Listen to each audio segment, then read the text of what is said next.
What's going on, Junkie Nation? Gorgeous George and Goes, always delivering the big names in combat sports. Today we get to talk to Marc Ratner, a vice president over at the UFC, but more importantly, a great human being, a Hall of Famer in boxing, in mixed martial arts, and guess what? He can talk hoops and football. We're going to do it all right here.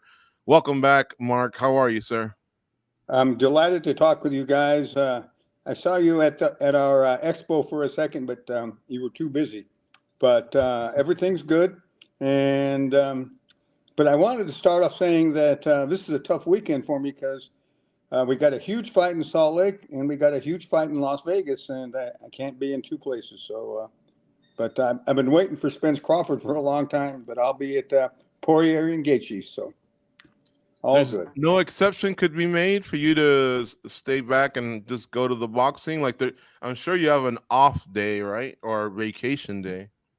It would be a bad form for me to say on a huge pay-per-view for us to be at the boxing. And I've been to most of the big boxing matches recently, but I'll catch this one on Sunday morning.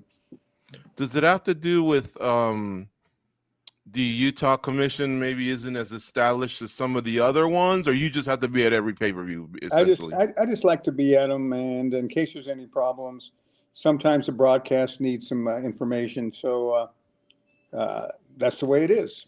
But I'm looking forward to all about Spence Crawford, and like I said, I'll find out Sunday. Okay. Well, this Saturday is UFC 291 in Salt Lake City, folks. It is a pay-per-view, like we stated, with Dustin Poirier and Justin Gaethje at the top of the bill. They'll be fighting for the second time for the BMF title. Alex Fajeda, Jan Blachowicz is your co-main event. Goes and I will be hosting a watch-along on Saturday, 8 p.m. Eastern, 5 p.m. Pacific. Report to duty here at MMA Junkie. You'll see the links, and you can join us to watch 9 fights, 4 free prelims, and then, of course, 5 on the pay-per-view. All right, so, Marc, let's talk about that. The BMF. What are your thoughts? Because you're an OG. You know, there's some people that are like, well, they have their undisputed titles. You know, I'm not big on them. I love them, to tell you the truth. And then they made a real nice belt for the first one. They made it a big deal, and it hit a home run. The Rock was there. Duran walked out with Masvidal. But how about you? What are your thoughts on this title? I'm fine with it. Masvidal will be there presenting the belt that he won, and Yeah. it's fun. And at the Garden, it was electric there, and it just it's entertainment, and I thought it went over well. And this one is a complete sellout, big crowd, and tremendous fight card. So it'll be a fun night. Who would have been two great candidates for a BMF fight in boxing when you had your run? And I know that was a long run that you had in boxing. So, feel free to pick from late 80s to mid 90s, the different positions you had there within the commission. No, it just starts with Iron Mike, with Tyson, because the heavyweight champion was the BMF and still might be. So I would start with Tyson back then, and it really didn't matter who we would fight, whether it be Evander or Riddick Bowe, any of those big guys. An interesting fight would have been Tyson Fury and Mike Tyson. That would have been fun, but Fury would have outweighed him by probably 70 pounds and maybe 8 or 10 inches. So maybe it wouldn't have been. But yeah, Mike back in my day would have been the BMF. Mm-hmm. And then I thought you were going to say Roberto Duran. I don't know why. He had a rough upbringing as well. And I'm sure you probably could have picked 10 of them if we sat here for the next hour or so. But I think I would have started with one of the four kings. But I mean, Tyson's an excellent choice too. Well, Roberto at 135 was unbelievable. There's no question about it. And he was nasty. Tommy Hearns, I think Tommy Hearns in a street fight would have been knocking everybody out. So yeah, I mean, you can go back through them all, but I'll stick with Mike From the famous Kronk Gym, Thomas Hearns. That's right. Yeah. Wow. Okay, we're going down memory lane here, and then look, we'll go back to UFC 291 here in just a sec. Oh no, wait. Actually, we were on 291, and somehow we moved over Right. to boxing. All right, so let's stick with 291. BMFs. Should it be annual? Because you have a lot of BMFs in the organization. I think you have about 700 fighters on the roster, so it's not difficult to pick some BMFs out of there. Or do you like the every 4 year type thing, like the Olympics, or does it just have to feel right? What are your thoughts on it? I think it just has to just naturally evolve. I don't think you can have it a yearly thing. Uh, Dana has a great feel for these kind of things, and if the timing's right, that's what we'll do. But yeah, it won't be every every July or anything. No, but it's fun. It's exciting. But what makes me happy on this card is look at the undercard, if it's such a thing, or the main card, that everybody's a star on there. I mean, there's so many good fights. So it's one of our biggest cards ever. Mark, this Poirier Gaethje fight, we all remember the first one, and just it was nonstop action. But the one thing that stands out for me in this one is they're in Salt Lake City, and athletes that go there, it just no matter how early you get there, it kind of just it's like somebody sitting on your lungs, right? Like, do you anticipate this fight maybe being a little slower because of that altitude? The pace from the first fight was just tremendous. Yeah, they both come to fight. Altitude could play a part, but I think they've been training for a long time, and they're both ready.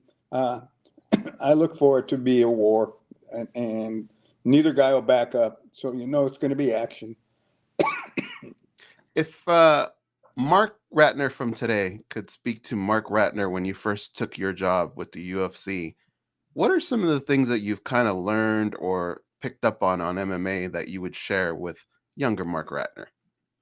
Well, the first thing I learned, and this goes back to when we first sanctioned it, so it's over 20 years ago, and I've been with the UFC for 17. But the first thing that I learned, and I remember this very well, I thought anytime a fighter was on top, that he could not lose. And I have found that there's so much more to it than just with the jiu-jitsu, with the judo. A guy on the bottom sometimes wants to be on the bottom. They can just snatch an arm bar or an ankle lock, and I just had no idea. And that was a good lesson for me to see. There's much more to it than just ground and pound. Mark, in boxing, in my tenure watching boxing, there have been rule changes, right? Going from 15 rounds to 12. There's been things that a couple major things that have happened in the UFC and mixed martial arts. You know, they're going to have their committee meeting this week.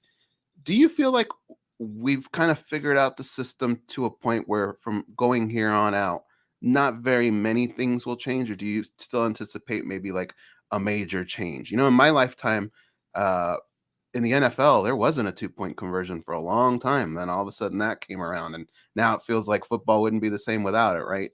Do you feel like that in mixed martial arts, there's still maybe a couple changes that may happen that will be very major?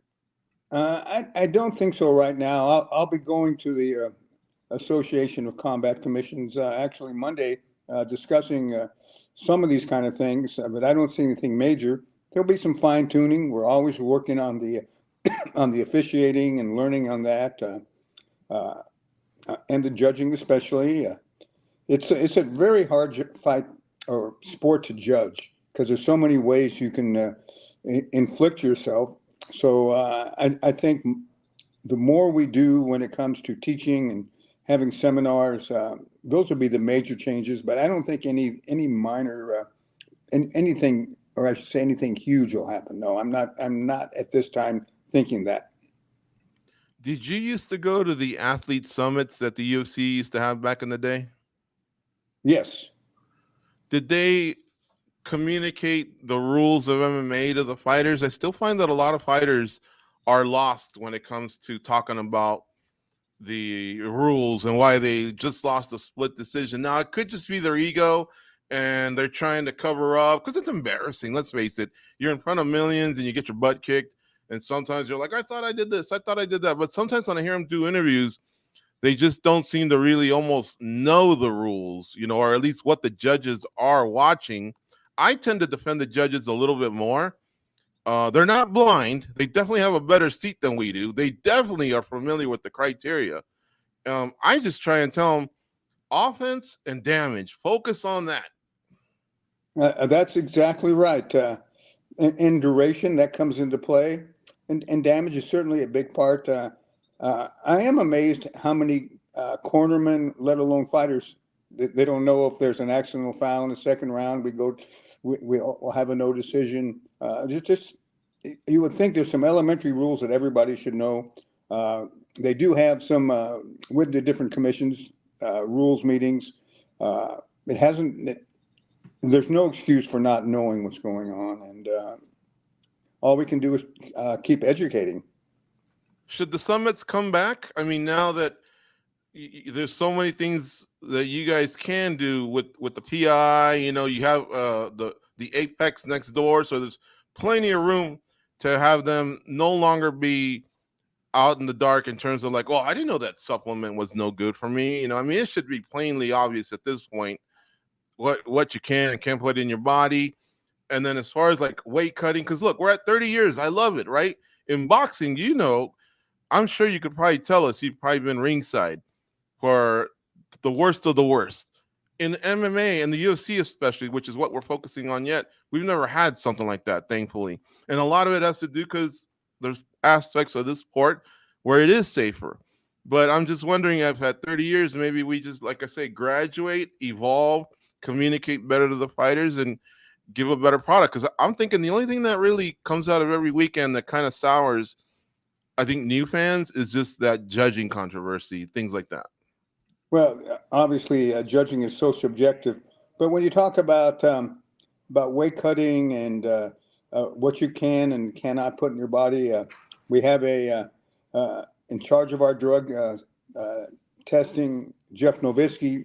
He is on the phone night and day with fighters, and they ask him, "Can we take this?" And it's real important.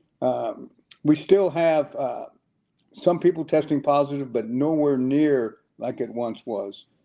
When it comes to weight cutting, what amazes me is that first of all, we have the fighters come in on Tuesday before Saturday, so we know exactly what they weigh, and we can monitor them every day. And we have nutritionists who travel for us at these fights.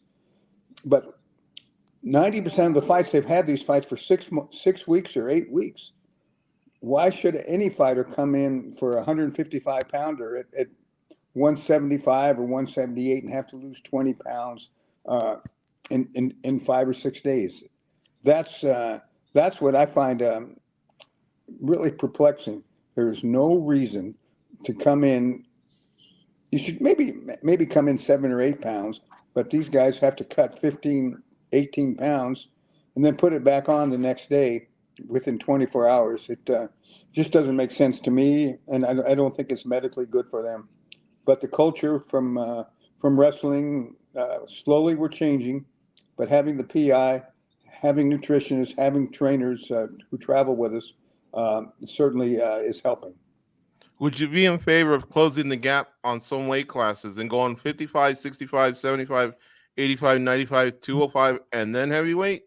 Would that help maybe? Because I think the answer is they don't want to get their ass handed to them by someone bigger than them that's just as skilled, but just happens to be bigger. Yeah, every once in a while it's been discussed, but what's amazing to me, and we have done studies, and I did this in boxing too. These guys that gain 15 pounds and within 24 hours, they don't necessarily win. Some of these guys who only gain 5 or 6 are just as good a shape, and these guys who gain that much weight sometimes a little bit slower, a little bit loggy, and there's no material advantage of trying to be smaller and think you can gain that weight to win the fight. We have found it's really 50-50. So I would rather have people come in closer to the weight they're fighting at. But that's going to be a long time. It's a culture, and we keep working on it. Do you like what California is doing, or maybe even one championship? I don't know if you follow the competitor with the I do. hydration levels that allow the fighters to basically um, come in and fight on fight night. Well, like basically the next weight class up, so they don't have to do the drastic weight cut. I'm not so much in favor of that. I do work almost on a daily basis with California, so we're very attuned with them, as well as the Nevada Commission works with them. So, and I like the idea of how much weight you can gain between the weigh-in and the fight. And Andy in California is one of the most proactive commissioners and commissions in the world. Mark, here in Las Vegas, every day almost we drive past this Allegiant Stadium and we just have these dreams of one day the UFC having a huge show there. Are we any closer to that? And who are the fighters you feel like need to be involved for something of that magnitude? Well, that's a real tough question. You're talking about a stadium that holds over 60,000. Uh, I think about it. You would say Connor against somebody. Would that be a big enough fight? Uh, maybe John Jones against Nagano would have been a big fight if that could have happened or would have happened. But what I have found is filling up the T-Mobile with 20,000 is pretty cool. We've had some outdoor fights and big fights. We had a big fight in Sweden that way with I think 40,000. We certainly had Australia with Ronda with 55,000. But I personally like the more intimate stadiums. You brought up Ngannou, and one thing that we've been talking about on our show is obviously there's been effect of boxing on the UFC, right? But what about the UFC on boxing, right? The option of Tyson Fury taking this fight. There's plenty of people for him to fight, big names, and they're waiting. And this kind of happens here and there. What do you think the effects of mixed martial arts arriving and has it had much of an effect on boxing and now a big payday like this and a big fight of this magnitude? What are the effects that mixed martial arts has had on boxing? Well, what's interesting these big boxers, or even with the Paul brothers, they're fighting guys who are not fighters, they're not boxers, they're fighters. But so Tyson Fury and Nagano, Tyson is got a huge. He's going to be big favorite, and he's one of the best boxer fighters in the world, actually in heavyweight history. Uh, so it's great for Francis. It's a tough fight for him, but yeah, so far we haven't seen any of these boxers come over and want to fight MMA. We did see James Toney try it with Randy Couture, and it lasted what 2 minutes. They put him in a Yeah. leg lock, and that was it. Um, but yeah, there's an effect. It does show you that the some of our MMA fighters have that publicity now, whether it be like Nate Diaz, that'll be a big fight. And because of MMA, it's made him into a bigger star. So I find it interesting, and I think that might be a fun fight. And I hope that Nate has a. I like to see him win. So The sport, oops, sorry, the sport has gotten so big, and you guys are traveling all over the world. I got to thinking the other day, though, did the loss of Ngannou halt maybe the UFC going to Africa? Is that still something that's very much alive and on the table? well, I think that inevitably Johannesburg doesn't matter about. I think they're hungry for it. We certainly have some African fighters, and Izzy and Camaro, and yeah, there's a whole world out there of fighters, and we'll get we'll see more and more. But I think hopefully in the maybe next year we'll go to Johannesburg, and and I think you'll see us maybe in the next 18 months or less in Madrid. I think that could happen too. Nice. You know, when you go on social media, you just there's a lot of funny things that you see. And one thing that I saw yesterday that really got me thinking, they did the GOAT of every sport, right? So they got Tom Brady, they got Michael Jordan, all their opinions. And then I came across old Floyd Mayweather. And my take on this has always been a little different. I've always said, to me, he's the greatest boxer that ever lived.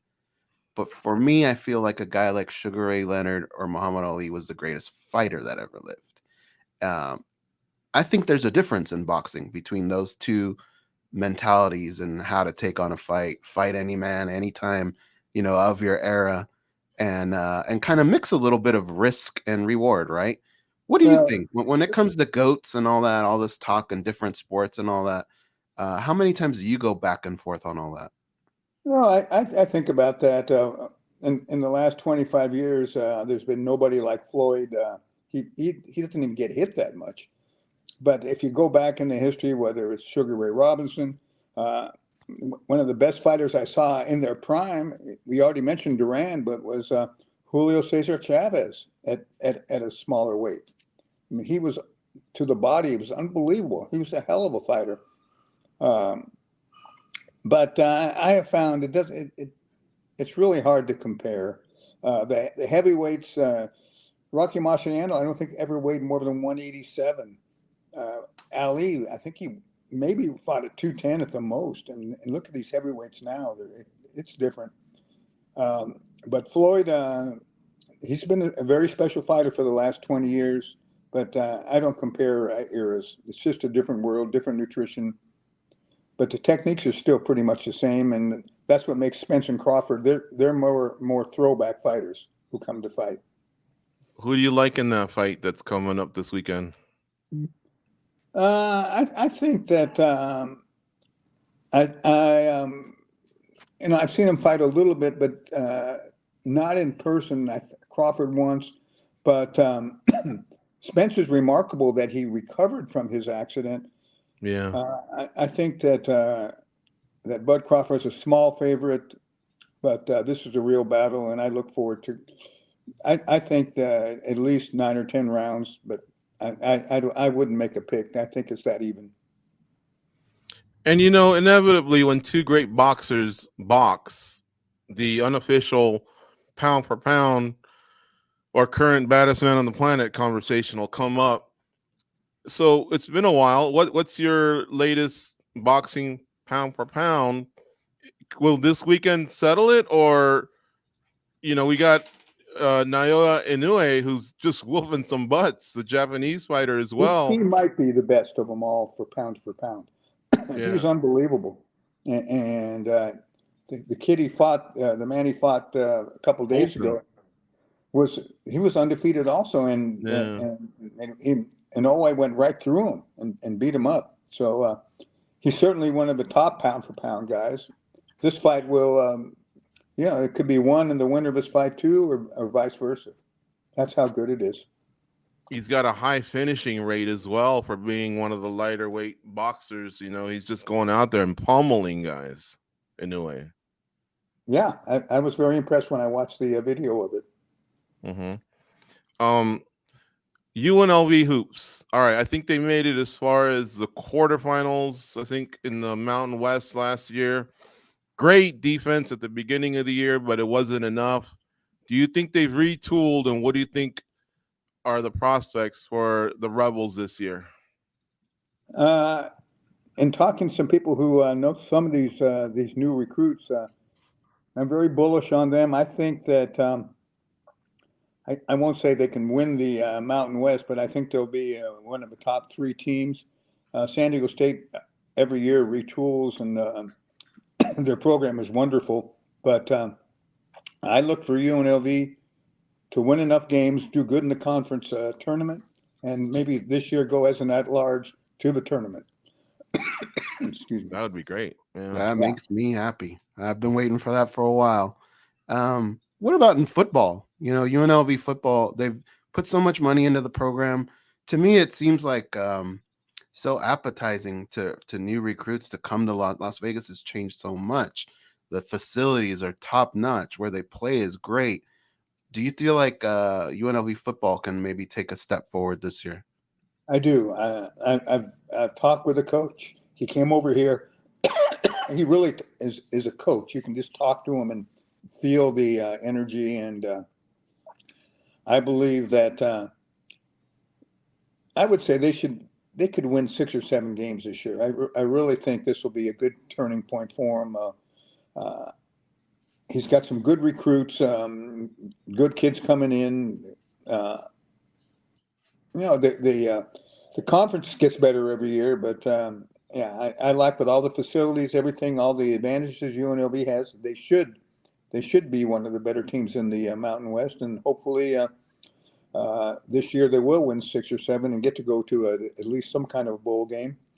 And for the sake of the city, I'm just hoping that the Pac-12 wakes up, brings in San Diego State, brings in UNLV, and really that's what UNLV needs eventually, is to get into one of the major 5 conferences. By the way, next time you talk to that coach, remind him George's godson. He's over at Portland State as a sophomore. Oop. Whoop. Oh, there we go. Sorry about that. As a sophomore, he's over there challenging for that starting job already. So he's getting some work done this year. We'll see how things go for old. Was that the one, George? Was that the Mater Day kid? He went to Orange Lutheran, but he played against Mater Day and Bosco. He held his own too. He was That's what I thought, yeah. CIF Player of the Year in 2021. He had 48 touchdowns and 7 interceptions and like 4,000 yards. I mean, he studies the playbook. He's a good kid with a rifle arm. He can throw 73 yards in the air. The NFL football. Yeah. We're talking about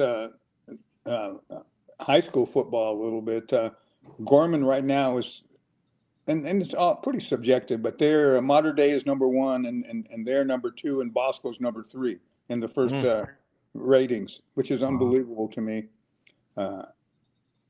High school football in Las Vegas, especially for Bishop Gorman, and obviously Liberty's had a big upsurge in their program. We have some good talent here now, and if Gorman goes undefeated, they could end up to be the number 1 team. Nice. And so I want to ask you something about, we're going to have Major League Baseball here in Las Vegas, right? Right. There's even talks of NBA getting a franchise out here. What effects is this going to have? Because we saw, like, when the Golden Knights showed up, it kind of did. Granted, UNLV basketball wasn't playing too well. Attendance did go down a little bit. But there were other options. Back in the day, there weren't too many options. If you wanted to see sports, that was kind of your go-to. Bringing in baseball and then possibly NBA. Is that going to make the college program suffer a little bit? Or do you think as long as they're winning, we're going to pack that house? Well, it's going to take time, especially in football, to really get big crowds, but they should be getting bigger crowds. And that's why getting in a better league would bring bigger crowds here. I think if basketball really starts having exciting winning seasons, I think you'll see at least 10,000 at every game. And that's one of my concerns is, yes, we're a pro sports city, but let's not forget the UNLV. And I think that it's up to them to keep marketing. There's enough room for everybody, I really believe. It's hard to drive in Las Vegas and not see that giant sphere out there with all them images on there. There's a basketball on there for Summer League. Mark, if they gave you the honor of running the show for one day, what kind of images or what would you throw up there on that sphere? I would probably have some kind of a combat, probably a big UFC fight. That would be fun, just to see 2 guys fighting. I would do that. I'm looking forward to. I'm hoping to go to see you 2. I can't wait to go inside there. But it's such a visual on the outside. It's amazing, and the big eyeball was a little freaky. But seeing that NBA Summer League ball right on there, that was pretty cool. I actually saw an interview with somebody that just didn't really. A lot of people don't even know the sphere's there that aren't from Las Vegas. And the eyeball, seeing it from an airplane, they said somebody kind of freaked out a little bit over that. And I can totally understand that. I knew it was coming. and looking at it, it was freaking me out. I can't imagine from a plane looking down what you're thinking. But I'll turn it over to George here. All right, so Mark, just a couple more. Okay. Hawaii. Dana shut down Hawaii. He basically said it's just never going to happen. Something along those lines. Why is that? I mean, Bellator's been there. They've been to the Blaisdell, which hosts 8,000. I've been to the Blaisdell. It's I've been there. cozy, we'll say.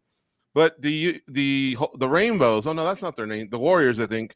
They have, I think, an arena that might be closer to 12 or 15.